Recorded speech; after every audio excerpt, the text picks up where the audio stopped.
Senator from Vermont. I ask consent to call the quorum be dispensed with. Without objection.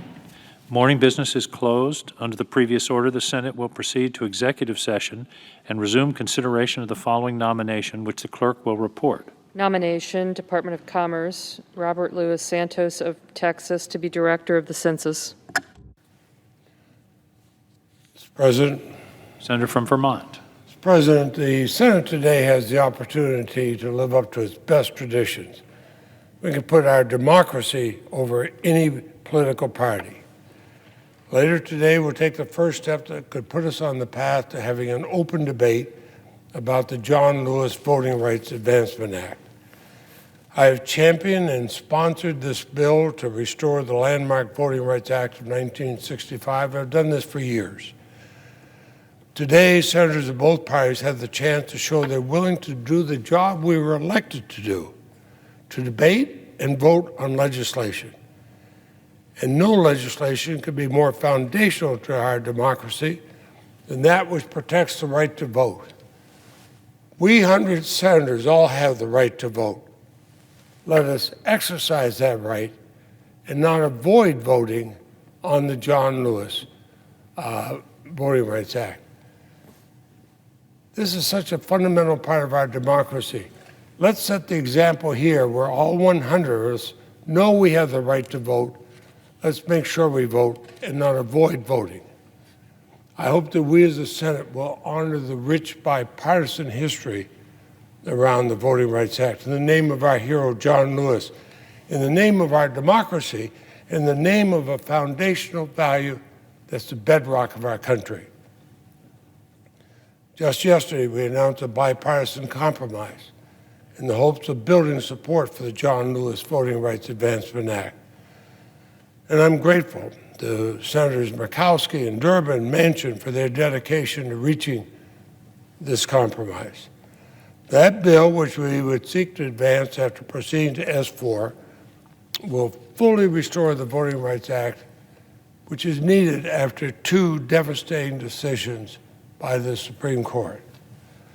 I've been clear that should the Senate eventually proceed to this bill, then I'd welcome amendments to further strengthen, solidify this restoration of the Voting Rights Act,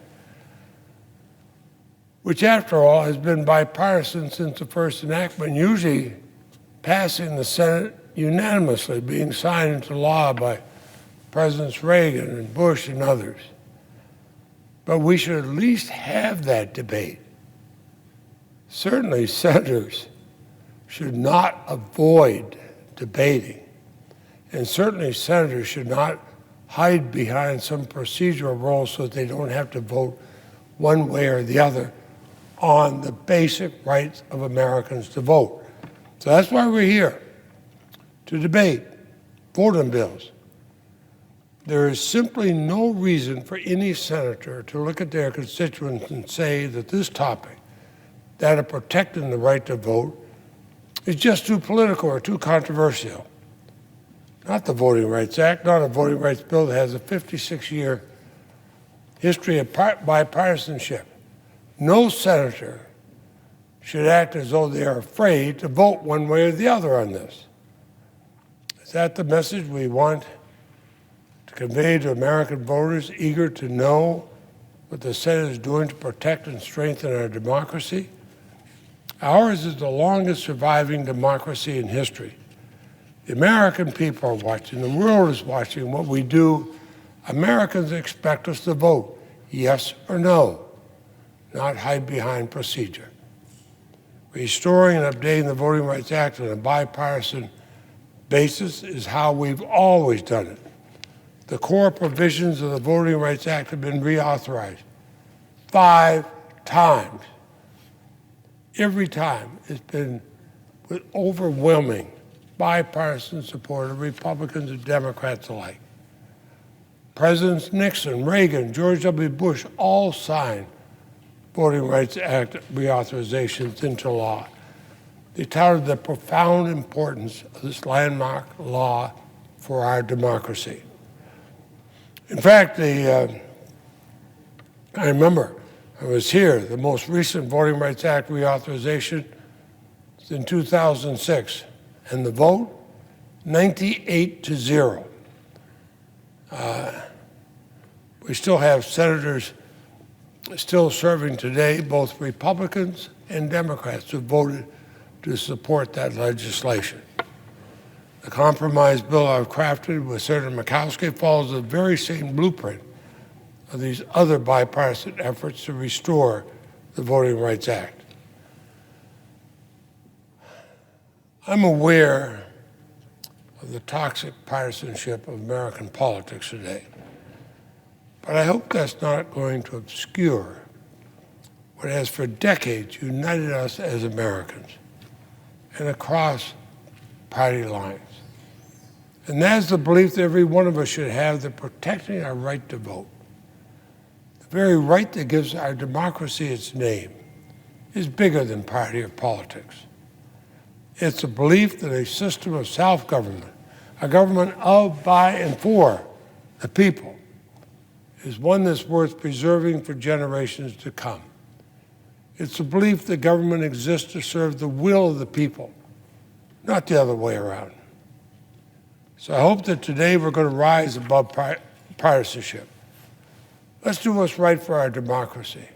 Let's not be afraid to vote. I hope we'll show Americans the Senate is still capable of being the conscience of the nation and a unifying force during a divided time. I still believe we can be the Senate that acts together to maintain Americans, our constituents' constitutional right to vote. When senators come to the floor to cast their votes today, I hope they keep in mind the rich bipartisan history of the Voting Rights Act. I hope they decide to live up to that history. And I hope they're also mindful of how history will remember us. Decades from now, when history tells the story of today's current threats to democracy, let it also tell the story of senators who rose above the fray to protect the right that gives democracy its very name. Let all senators vote so that all Americans can vote. President, I yield the floor and suggest the absence of a quorum. Clerk will call the roll.